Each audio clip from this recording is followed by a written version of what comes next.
நம்ம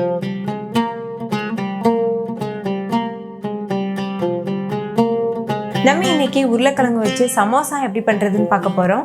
இந்த சமோசா வெளியில் நல்ல கிறிஸ்பியாக உள்ள அந்த ஸ்டஃபிங்கோடு சாப்பிடும்போது ரொம்பவே சூப்பராக இருக்கும். ஸோ கண்டிப்பாக ட்ரை பண்ணி பாருங்கள்.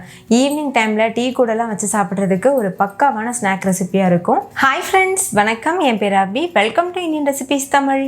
வீடியோக்குள்ளே போகிறதுக்கு முன்னாடி நம்ம சேனல் இந்தியன் ரெசிபீஸ் தமிழை சப்ஸ்கிரைப் பண்ணிக்கோங்க. கூட இருக்க பெல் சிம்பலையும் கிளிக் பண்ணிக்கோங்க.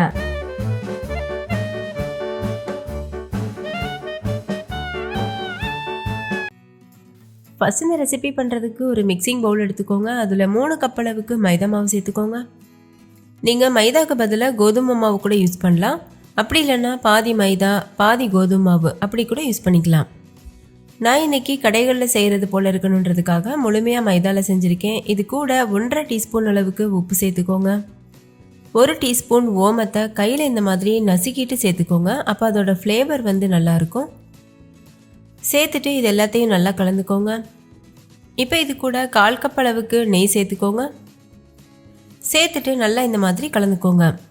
நம்ம சேர்த்துருக்க நெய் மாவோட எல்லா பகுதியிலையும் படணும். அந்த மாதிரி நல்லா கலந்துக்கோங்க. நல்லா கலந்துட்டு மாவை இது போல் எடுத்து பிடிச்சு பார்க்கும்போது ஒரு ஷேப்புக்கு அது வரணும். இப்போ நம்ம கரெக்டான அளவு நெய் சேர்த்துருக்கோன்னு அர்த்தம். ஒருவேளை உங்களால் ஷேப் பிடிக்க முடியலன்னா இன்னும் கொஞ்சம் நெய் சேர்த்து பிசைஞ்சிக்கோங்க. நீங்கள் நெய்க்கு பதிலாக டால்டா, எண்ணெய் இதெல்லாம் கூட யூஸ் பண்ணிக்கலாம். இப்போது தேவையான அளவு தண்ணி சேர்த்துட்டு நல்ல ஒரு சப்பாத்தி மாவு பக்குவத்துக்கு பிசைஞ்சிக்கோங்க.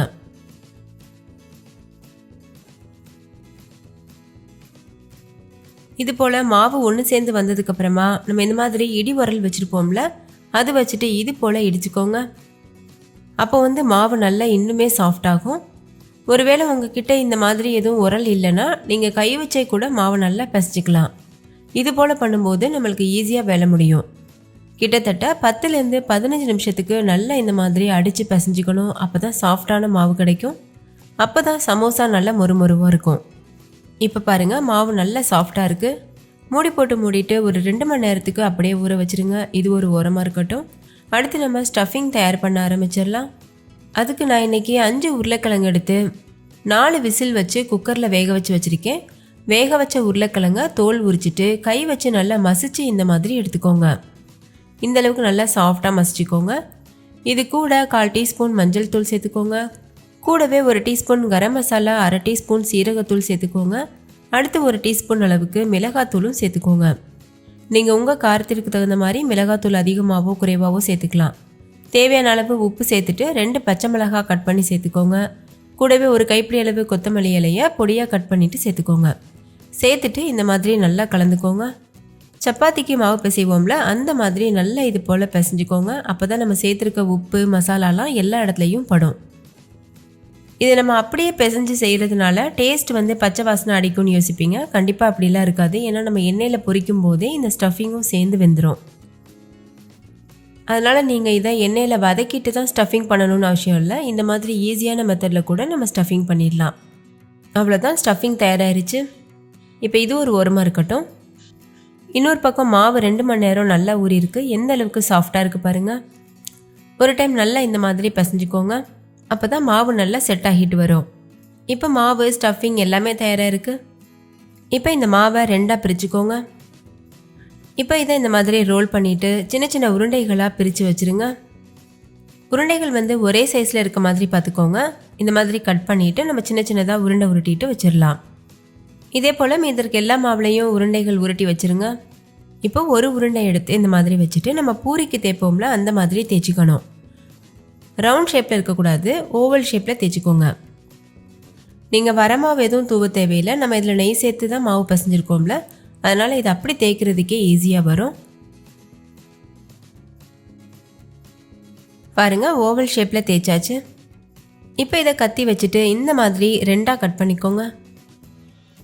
பார்க்குறதுக்கு இந்த மாதிரி ஒரு அரை வட்டம் மாதிரி இருக்கணும். அதாவது ஹாஃப் சர்க்கிள் மாதிரி இருக்கணும். இப்போ நம்ம இதில் சமோசா ஷேப் பண்ணலாம். ஒரு சைடை இந்த மாதிரி க்ளோஸ் பண்ணிக்கோங்க. க்ளோஸ் பண்ணிவிட்டு அதில் கொஞ்சமாக தண்ணி அப்ளை பண்ணிடுங்க. தண்ணி எதுக்காக அப்ளை பண்ணுறோன்னா அப்போ தான் நல்லா ஒட்டி பிடிக்கும். இன்னொரு சைடை இது போல் க்ளோஸ் பண்ணிவிட்டு நல்லா அமுத்தி விட்டுருங்க. பாருங்கள், இப்போ ஒரு கோன் ஷேப்பில் இருக்குல்ல. எந்த அளவு முடியுமோ அந்தளவுக்கு நல்லா ப்ரெஸ் பண்ணி க்ளோஸ் பண்ணுங்கள். அப்போ தான் நம்ம எண்ணெயில் பொரிக்கும் போது ஸ்டஃபிங் வெளியேறாமல் இருக்கும். இப்போ உள்ளே வந்து கோன் மாதிரி இருக்கும். இது உள்ளே தான் நம்ம ஸ்டஃபிங் வைக்க போகிறோம். இந்த மாதிரி ஸ்டஃபிங் நம்ம செஞ்சு வச்சுருக்கோம்ல, அதை உள்ளே வச்சுருங்க. எவ்வளோ வேணுமோ அவ்வளோ வச்சுக்கோங்க. இப்போ இதை க்ளோஸ் பண்ணுறதுக்கு முன்னாடி இதுலேயும் நம்ம தண்ணி அப்ளை பண்ணணும். தண்ணி அப்ளை பண்ணிவிட்டு இந்த மாதிரி ஃபோல்டு பண்ணிக்கோங்க. நம்ம சேலைக்கெலாம் ப்ளீட் வைப்போம்ல, அந்த மாதிரி வச்சுட்டு நல்லா இது போல் அமர்த்தி விட்டுருங்க. நல்லா ப்ரெஸ் பண்ணிடுங்க. அப்போ தான் நல்லா க்ளோஸ் ஆகும். அவ்வளோதான், சமோசா இப்போ பொரிக்கிறதுக்கு தயாராக இருக்குது. இதே போல் மீத இருக்க எல்லா மாவுலையும் சமோசா ஷேப்க்கு பண்ணிவிட்டு ஒரு பிளேட்டில் அரேஞ்ச் பண்ணி வச்சுருங்க. அப்போ நம்ம வந்து எண்ணெயில் பொரிச்சு எடுக்கிறதுக்கு ஈஸியாக இருக்கும். நான் இன்னொரு சமோசா உங்களுக்கு செஞ்சு காமிக்கிறேன் பாருங்கள். ஒரு சைடை இந்த மாதிரி க்ளோஸ் பண்ணிவிட்டு நல்லா அதில் தண்ணி அப்ளை பண்ணிவிட்டு இன்னொரு சைடை இது போல் வச்சு க்ளோஸ் பண்ணிவிட்டு நல்லா அமுத்தி விட்டுருங்க. பாருங்கள் இந்த மாதிரி. இப்போ நம்மளுக்கு ஒரு கோன் ஷேப்க்கு கிடைக்கும். இந்த கோனில் நம்ம ஏற்கனவே செஞ்சு வச்சுருக்க ஸ்டஃபிங்கை உள்ளே வச்சிடணும். எந்தளவு வேணுமோ அந்தளவு நீங்கள் வச்சுக்கலாம். ரொம்ப அதிகமாகவும் வச்சிடக்கூடாது, ஓரளவு மீடியமாக வச்சுக்கோங்க. ஸ்டஃபிங் வச்சுட்டு தண்ணி அப்ளை பண்ணிக்கோங்க. அதுக்கப்புறமா இது போல் ஒரு ப்ளேட் மாதிரி வச்சுட்டு க்ளோஸ் பண்ணிடுங்க. இந்த மாதிரி நல்லா ப்ரெஸ் பண்ணிக்கோங்க. இதே போல் மீத இருக்க எல்லா மாவுலையும் நம்ம சமோசாஸ் ரெடி பண்ணி வச்சிடலாம். வச்சதுக்கப்புறமா நம்ம பொரிக்க ஸ்டார்ட் பண்ணலாம். பொரிக்கிறதுக்கு கடாயில் எண்ணெய் சேர்த்துக்கோங்க. எண்ணெய் நல்லா சூடானதுக்கப்புறமா ஸ்டவ்வை லோ ஃப்ளேமில் வச்சுட்டு சமோசாவை இந்த மாதிரி உள்ளே சேர்த்துருங்க. லோ ஃப்ளேம்லேயே வச்சு 2 பக்கம் திருப்பி விட்டு பொன்னிறம் வர வரைக்கும் பொரிச்சு எடுக்கணும். மீடியம் ஃப்ளேமில் ஹை ஃப்ளேமில் வச்சிடக்கூடாது. அப்போ தான் மாவு நல்லா வெந்துட்டு உள்ளே இருக்க ஸ்டஃபிங்கும் நல்லா வெந்து வரும். இப்போ பாருங்கள், சமோசா மேலே எலும்பி வர ஆரம்பிச்சிருச்சு. இந்த ஸ்டேஜில் 2 பக்கம் திருப்பி விட்டுக்கோங்க. இப்போ பாருங்கள், கலர் வந்து சேஞ்ச் ஆக ஆரம்பிச்சிருச்சு. இது இன்னுமே நல்ல ஒரு கோல்டன் ப்ரௌன் கலரில் வெந்து வரணும். அது வரைக்கும் நம்ம வெயிட் பண்ணிக்கலாம்.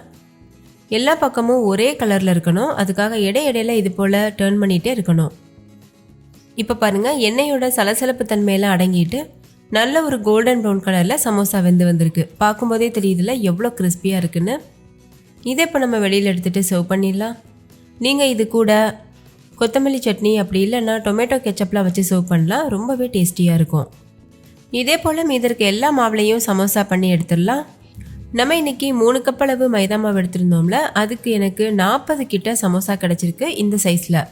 நீங்கள் 1 கப் அளவு கூட எடுத்து கொஞ்சமாக செஞ்சு பார்க்கலாம். அவ்வளோதான், நல்ல மொறுமொறுவான டேஸ்டியான உருளைக்கிழங்கு சமோசா சூப்பராக தயாராகிருச்சு. நான் இன்றைக்கி டொமேட்டோ கெச்சப் கூட வச்சு சர்வ் பண்ண போகிறேன். நீங்கள் உங்களுக்கு விருப்பமான சட்னி கூட வச்சு சர்வ் பண்ணலாம். இப்போ இதை உடச்சி காமிக்கிறேன். எவ்வளோ மொறுமொறுவாக இருக்குது பாருங்கள். வெளியில் நல்ல மொறுமொறுவாக, உள்ளே நல்ல சாஃப்டாக சூப்பராக இருக்குது. ஓகே ஃப்ரெண்ட்ஸ், இந்த சமோசா ரெசிபி உங்களுக்கு ரொம்ப பிடிச்சிருந்துச்சுல்ல? பிடிச்சிருந்தா லைக் பண்ணுங்கள், உங்கள் ஃப்ரெண்ட்ஸ் கூட ஷேர் பண்ணுங்கள்.